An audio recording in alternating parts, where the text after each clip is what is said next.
Good day everyone! This is Sir Roy. Welcome to another episode of educational blog series in my channel. Before we proceed, let us reflect. Why do COVID-19 happen? What is the reason why we are still in quarantine? What are the effects of the pandemic we experience? I hope you have your answers within your thought bubble. For this video, I'll be sharing another pattern of text development, which is cause and effect. Without further ado, let's start the discussion. What is a cause? What is effect? A cause is simply why something happens, and an effect is what happens. Together, they can be used as pattern of development in writing. With a cause and effect pattern, the writer can explain how an event or action leads to another. The following words can be used to signal cause and effect.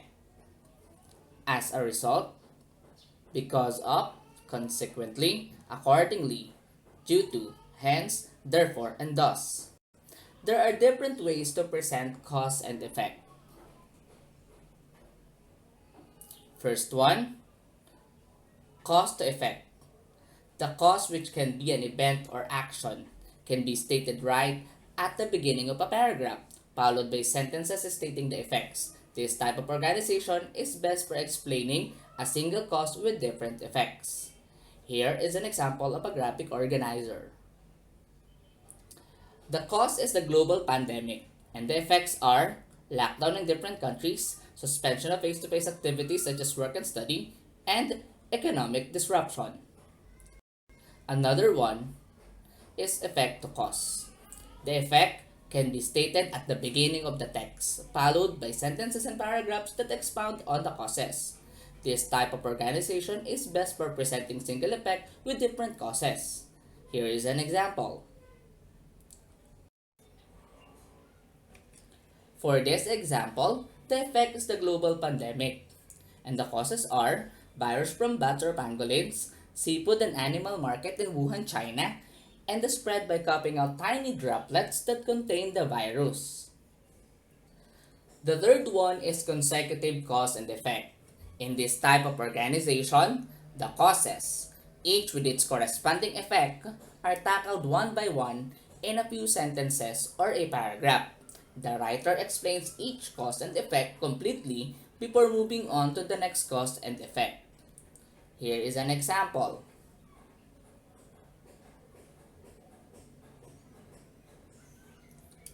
For this example, the causes are the COVID-19 global pandemic, community quarantine or lockdown, suspension of face-to-face work, school, and business operations. And the effects are community quarantine or lockdown, suspension of face-to-face work, school, and business operations, and online transactions like online learning, work from home, and online selling or shopping. Here is an example of a paragraph written through cause and effect text development.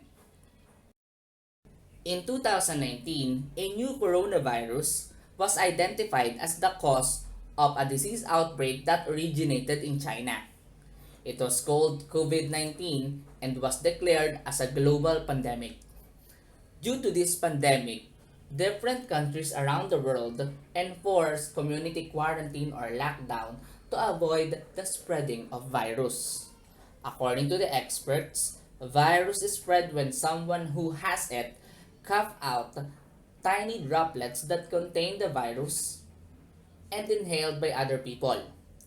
Since the community quarantine has been imposed, work, classes, and business operations were suspended.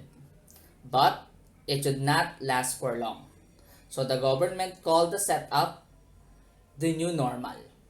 The students were enrolled online and do distance learning. The companies continued their operations in a work from home setup. Businesses opened online stores and shoppers shop online. To wrap it up, a text developed by cause and effect pattern explains why something happened and how it leads to another event or action. You can identify first your cause or your effect. But the most important thing is you know how you can explain the relationship between your cause and your effect. I hope you learned something from this video. See you when I see you. Stay radical!